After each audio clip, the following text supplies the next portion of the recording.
Friends ఇందాక ఒక video చూసారా? సో ఇటువంటి వీడియోస్ చేయడం చాలా సింపుల్. దీనికోసం మనకు ఎడిటింగ్ రావాల్సిన అవసరం ఏం లేదు.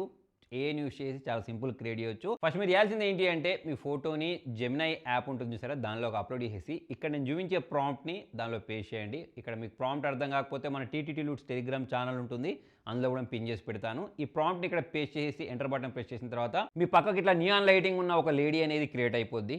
సో ఈ ఫోటోని ఇప్పుడు మనం వీడియోలాగా మార్చాలి అంటే చాలా సింపుల్. మీరు గ్రోక్ యాప్ ఉంటుంది చూసారా, దానిలోకి వెళ్ళేసి వీడియో ఆప్షన్ సెలెక్ట్ చేసుకొని ఈ ఫోటోని అందులో అప్లోడ్ చేసి సెండ్ చేసేయండి. అంతే, మీకు ఒక వీడియో అనేది జనరేట్ అయిపోయి వస్తుంది. లేదా గూగుల్ ఫ్లో ఉంటుంది చూసారా, దానిలోకి వెళ్ళేసి కూడా మీరు ఈ ఫోటోని వీడియోలాగా కన్వర్ట్ చేసేయచ్చు. అయితే ఇటువంటి జెమినై యాప్లో లేకపోతే వేరే ఏదైనా యాప్లో మన ఫోటోస్ అప్లోడ్ చేసేటప్పుడు మన ఫోటో అనేది 100% రాదు కదా. అటువంటిప్పుడు మీరు ఏం చేయొచ్చు అంటే రీమేకర్ ఏ అని చెప్పేసి ఒక వెబ్సైట్ ఉంటుంది, అందులో ఫేస్ స్వాప్ ఉంటుంది. అందులోకి వెళ్ళేసి మీరు ఏ ఫోటోలో మీ ఫేస్ రావాలో ఆ ఫోటోని స్వాప్ చేసేసి ఆ ఫోటోని డౌన్లోడ్ చేసుకొని మీరు ఈ గోక్ కానీ లేకపోతే గూగుల్ ఫ్లోకి కానీ ఇచ్చినా సరే వీడియోలా క్రియేట్ చేసి ఇస్తుంది. సో ఫ్రెండ్స్, మరి ఇలా మీరు తోటి ఫోటోస్ని జనరేట్ చేసేటప్పుడు మీ ఫేసే వచ్చిందా లేకపోతే వేరే వాళ్ళ ఫేస్ వచ్చిందా అనేది కింద కామెంట్లో రాయండి. మరి ఇటువంటి ఇంట్రెస్టింగ్ వీడియోస్ అని మన ఇన్స్టాగ్రామ్ అకౌంట్లో చాలా ఉన్నాయి. సో మరి ఫాలో అయితే అవి కూడా మీకు కనిపిస్తాయి. Thank you.